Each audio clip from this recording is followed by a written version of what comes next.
After all, when Kyle experienced the explosion accident and was completely healed by Nanoa, his first reaction was to conduct experiments without any constraints. He even planned to taste the flavors of different acidic solutions. Such fervent enthusiasm was truly unrivaled. The fourth person to report was Minister Carl from the Department of Construction. He provided an update on the major projects and construction work in Border Town. The next person was Axe, who was attending such a meeting for the first time and appeared somewhat uncertain. He reported that the Second Army had completed its basic training, while the First Army, except for the artillery unit, had been equipped with the latest firearms. Roland expressed his gratitude to everyone for attending the inaugural meeting.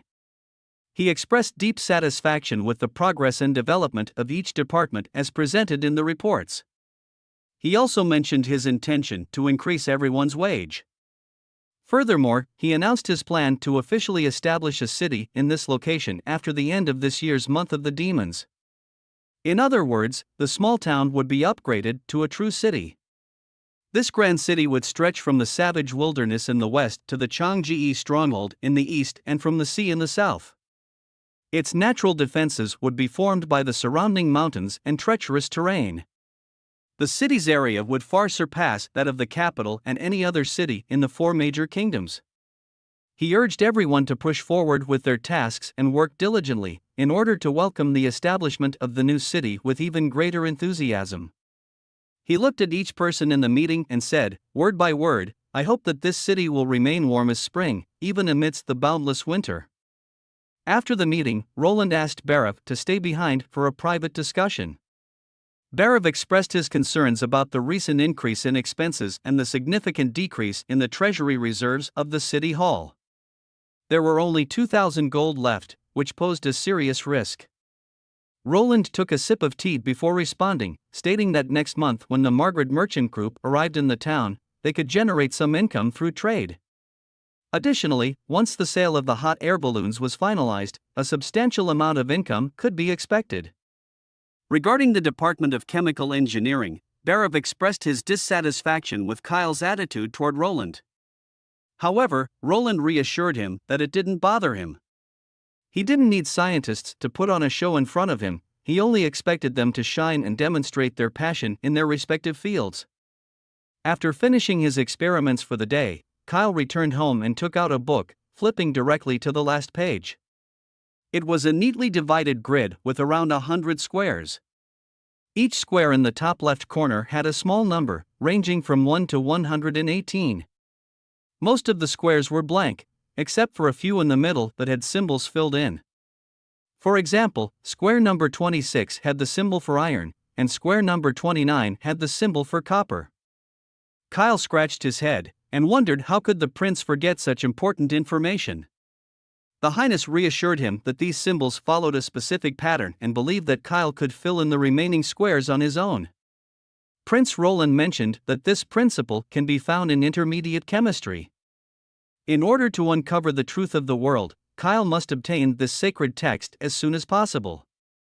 He suddenly realized that he could bring in the apprentices from the workshop from another city, thus filling all 3 laboratories and having more people assist him in researching methods for large-scale acid production. The following day, as they ventured deeper into the mine, the cave became increasingly damp. Sylvie carefully avoided the water droplets dripping from above as she carried a torch and proceeded through the cave. Even without light, true sight was not hindered by darkness, they only used torches to conserve magical energy. Nightingale, who was leading the way, suddenly stopped at a fork in the path. Lightning took out her notebook and checked their directions. Sylvie used her ability to quickly determine which path led to the mining area and which was a dead end.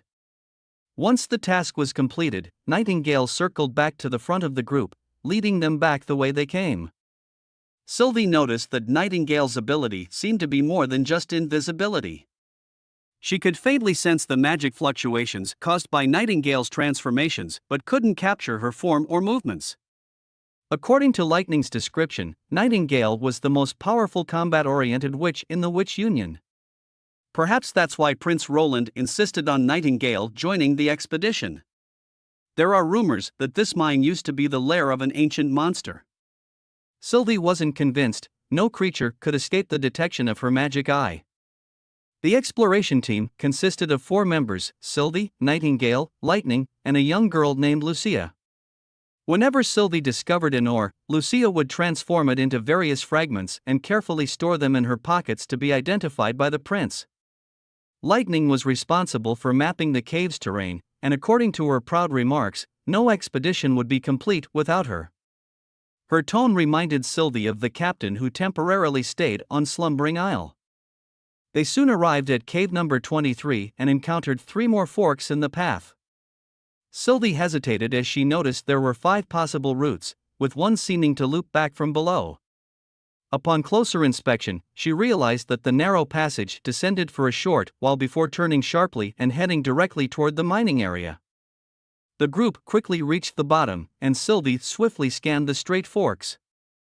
The paths were filled with mud and stones, but when her gaze fell on the middle one, just as Sylvie was about to continue exploring along that path, she was hit by a strong wave of dizziness that interrupted her connection with her magic eye.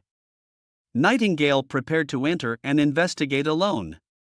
Sylvie closed her eyes and reopened them, only to find herself still surrounded by pitch darkness. It was as if her vision had been stripped away. She suppressed the growing headache and tried to expand her field of view, but there was nothing to be seen. As Nightingale prepared to descend and investigate, Sylvie held her hand and stopped her. She knew there was only one thing that could cause such an effect. Nightingale looked puzzled and asked what it was.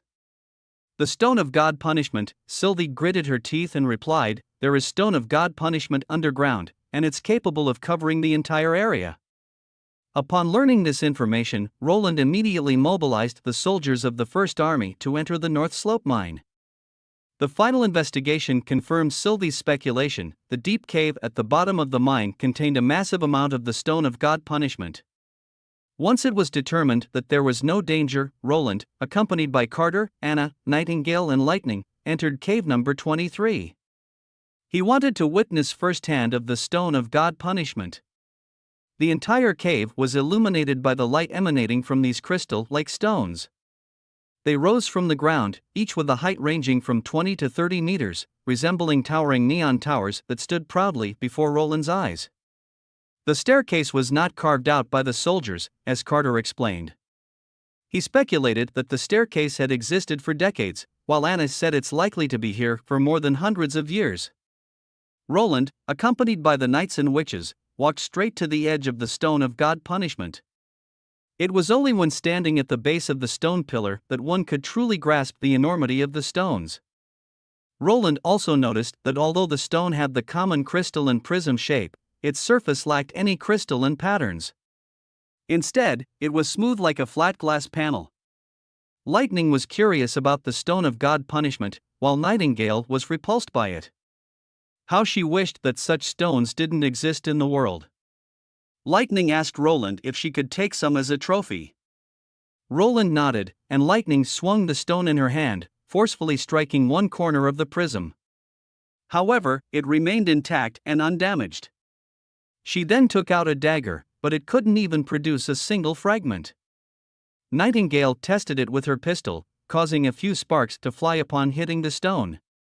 After the smoke cleared, the group approached, only to see that the bullet had left a shallow mark on the surface of the Stone of God Punishment.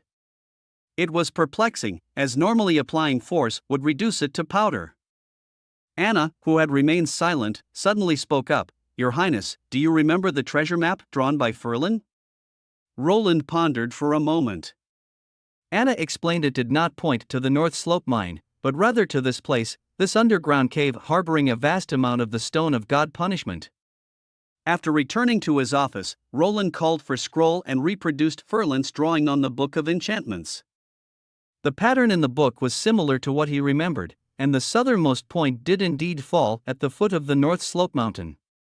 If Anna's speculation was correct, could this be a map left by the church in their search for new veins of the Stone of God Punishment? But why did they abandon everything after going through the effort of carving a direct path to the bottom of the cave with the stone staircase? If the church had established a border chapel 450 years ago, the border town would be completely different today. Judging by the value and uses of the Stone of God punishment, this mine doesn't seem like a resource that can be easily abandoned. Now that the Takira holy city was an inaccessible forbidden zone, perhaps these answers could only be found by going to the stone tower, or maybe they would never be known.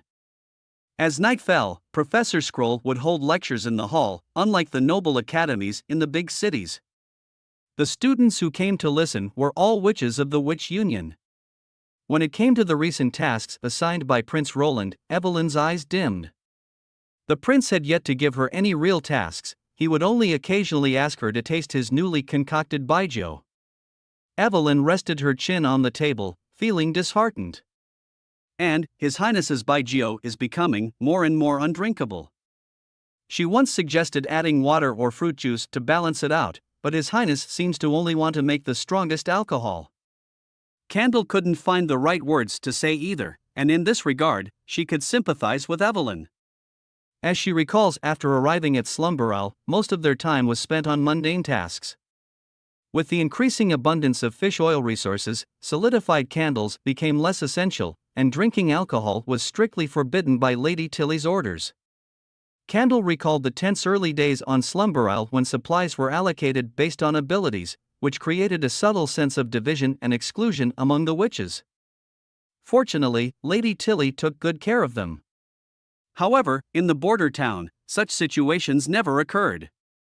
The witches all sat at the same table, enjoying meals together with Prince Roland, wearing and using the same things.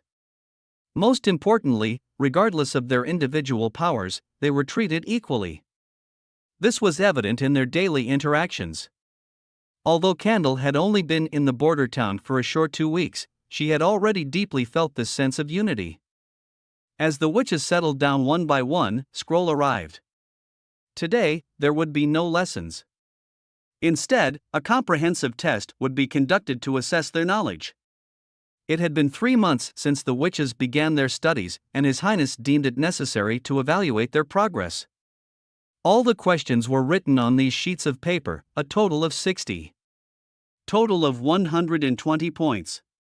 She paused for a moment, then added, "By the way, His Highness mentioned that only those who answer more than half of the questions correctly will be able to enjoy the ice cream dessert on Saturday afternoon. Those who score below this threshold will have their afternoon tea privileges revoked."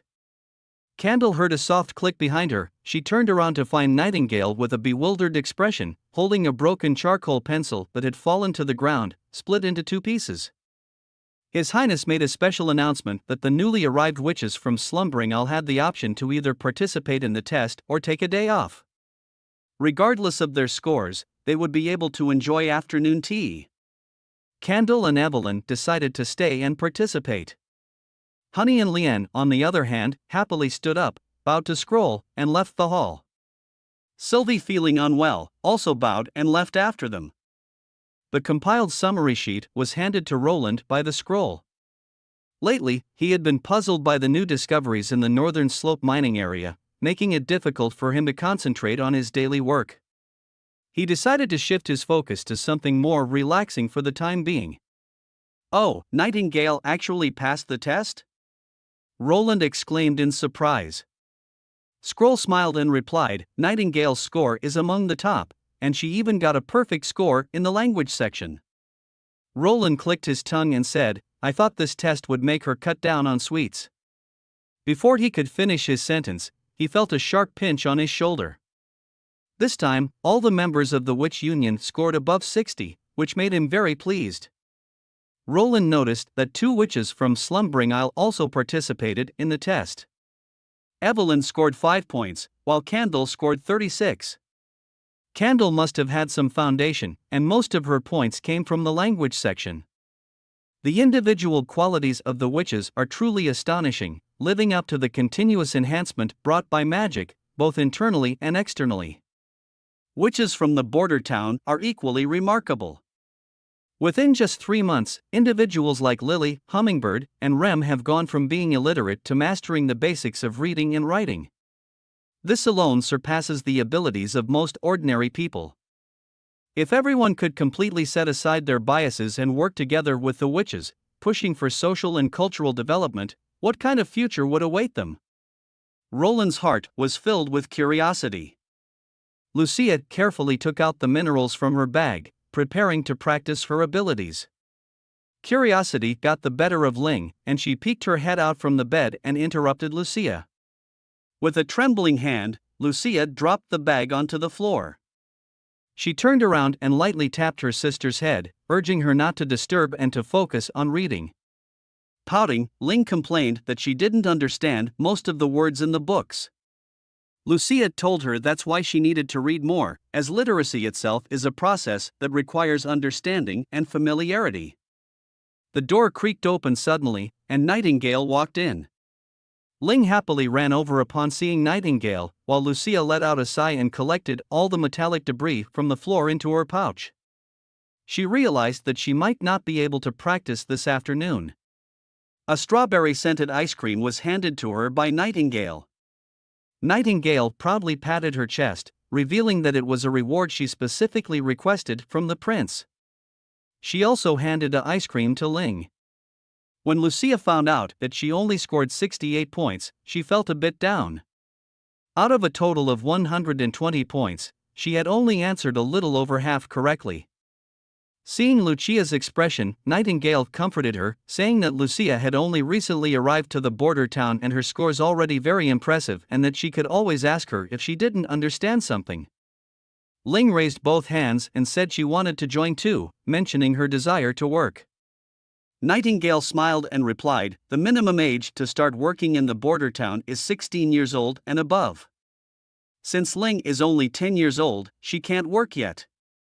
Ling expressed her aspiration to work in a chemistry laboratory in the future and become a great alchemist.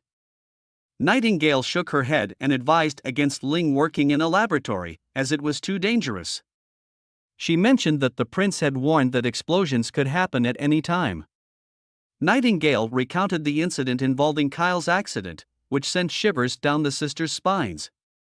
Lucia hugged Ling tightly, making up her mind that she would never let her sister work in such a terrifying place.